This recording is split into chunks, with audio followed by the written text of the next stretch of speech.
After answering over 10,000 emails and viewing available videos online, it is clear to me, Stephen Persh, that the first-time builder would benefit from a video better suited to the inexperienced builder. Copying professionals on your first project is not a good idea, as it is the cause of many board-ruining problems. Reading and viewing videos is not enough. You must get the feel of the materials. This is best done on 1/10 and 1/12 scale models as seen in the foreground. Although these models may look comical, think how funny it'll be to ruin 10 times as much material. Please practice.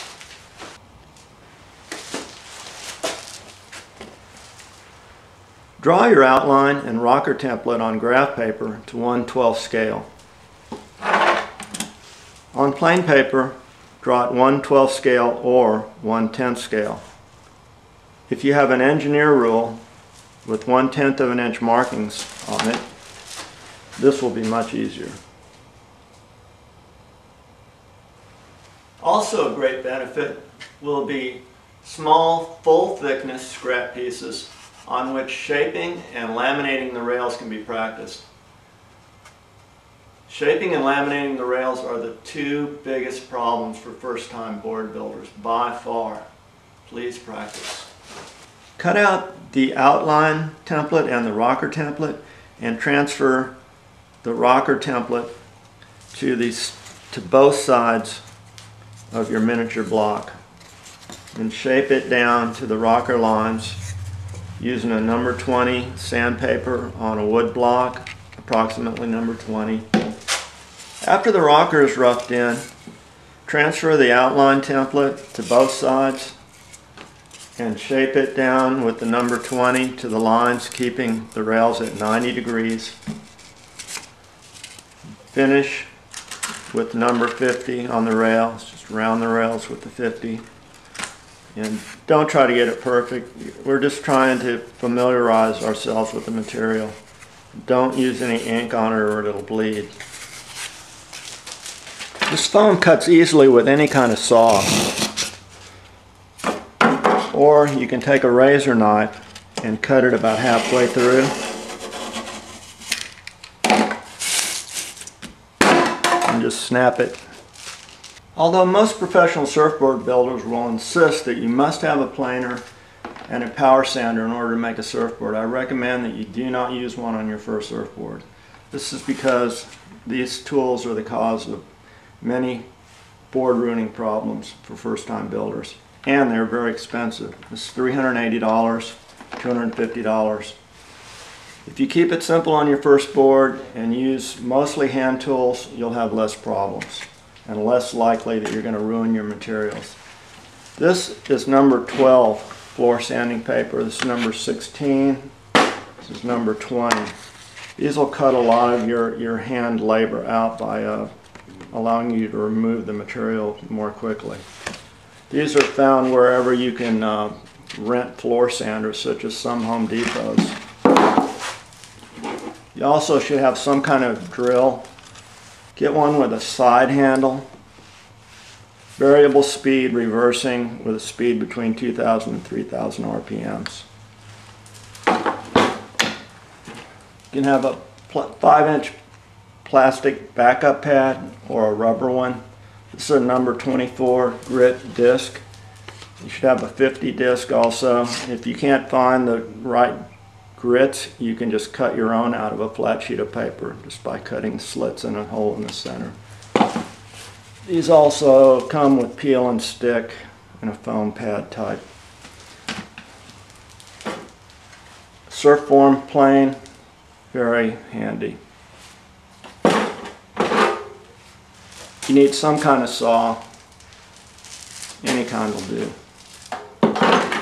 Please allow me to demonstrate how quickly these rough grits remove this foam material.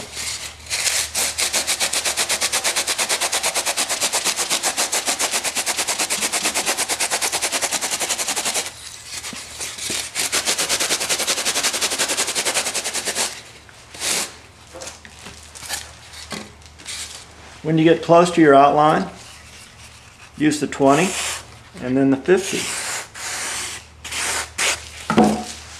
As you get close to the outline, try to avoid scrubbing, as you saw me do earlier, and use long, even strokes with even pressure.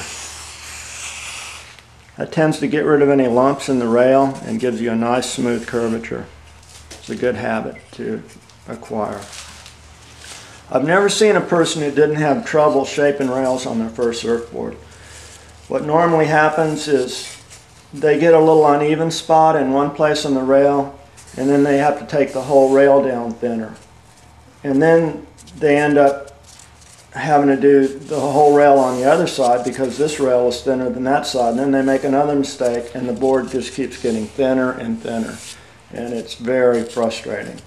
If you would simply build the rails round around the entire circumference of the blank, what's called 50-50 rails, the same amount of curvature from both sides. It's like a half circle. It'll be much, much easier, and keep the top relatively flat on the top and the bottom. Takes all the mystery out of it. Also, if you draw a line around the circumference of the blank, the entire circumference around the middle, what you'll have is a reference line. So when you're shaping and you get an uneven spot, and you will get an uneven spot, you'll know that the outline is still true, and all you have to do is just thin the rail out a little bit. You may have to thin all 4 rails, but you know that the outline is still true because you don't shape that line off till the very last thing you do. So Jimmy, do you have any previous surfboard building experience? I have absolutely no surfboard building experience. I do have experience breaking and damaging surfboards. So what we're going to show you here is how to use a drill as a sander to remove foam material on the rails.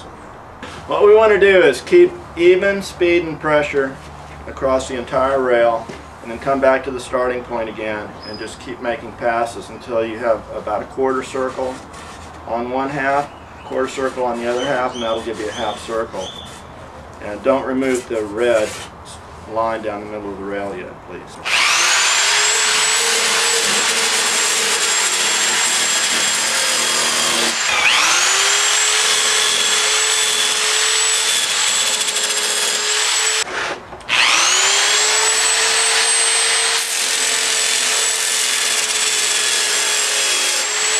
So what I have is more of a V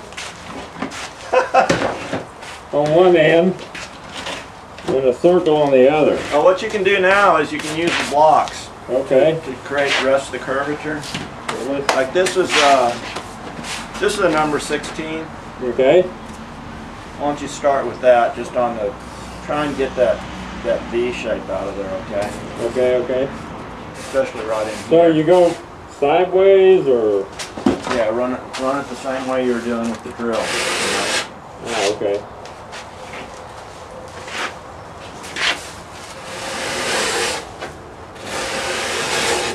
You know, the problem that I have is I keep going over one spot and not moving, which is the same problem I have with my girlfriend.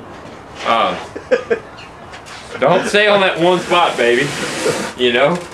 So did she also tell you that you had a nice smooth stroke? I'm not sure that she ever did, actually. Line your eye up with it like that. Now I'm liking this. Yeah. This is looking much more round. You know what you do next is you go down to a finer grit. Okay. You know, you go down to maybe a 20 next and do that. Okay. And then you go to a 50. Okay. Okay. And what first time builders tend to do is take their long block and gouge a dip right in this area of the nose where the nose curvature tends to curve upward. And the long block will not fit into that curvature. And we're going to show you how you can remove a problem area in your rail, or a dip or gouge you might have caused. So Stephen's going to have an accident with his long block now. I'm just going to dig the nose into it, like what might happen if you were trying to go into the curvature with the long block. this long block can cause you a lot of trouble. It'll also get you out of a lot of trouble because it'll remove dips really easily. Anywhere where you have relatively long straight lines, it's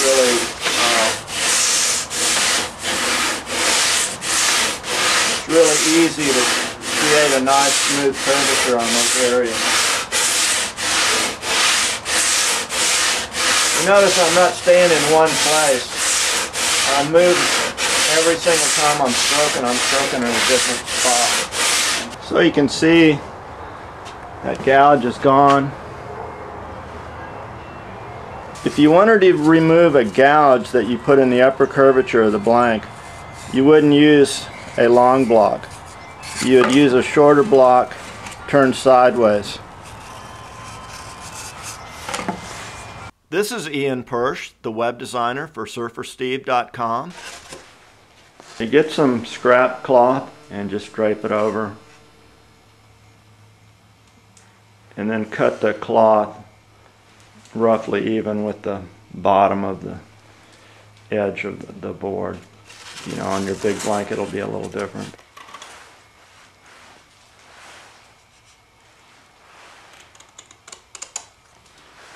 Cut little slits too in the tail at both tail corners. They're only going to be about 1/4 of an inch on the scale model. And then one at the middle of the nose tip. For your squeegee, you can just cut one from a plastic squeegee.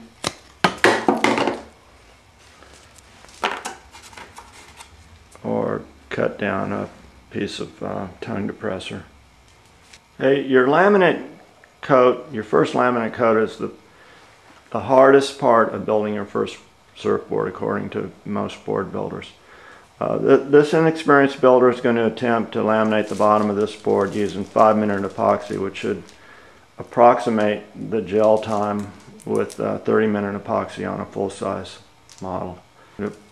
Pour it in 2 concentric circles and kind of thin lines all the way around. Don't let it run off the nose if you can. But this stuff is really thick. I don't think it's going to run off.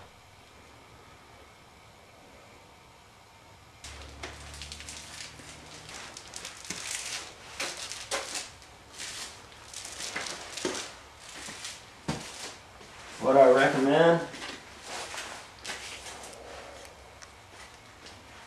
is using some cardboard underneath the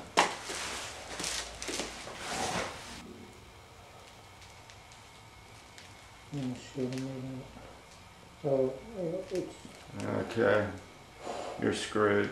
Just pull it off. If that happens to you in real life, you should pull it off.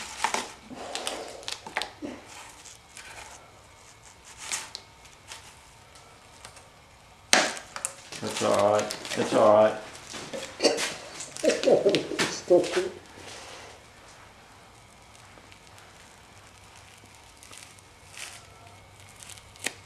Okay, well the blank is saved. Look, let them see the blank. The blank's still usable. You can try again.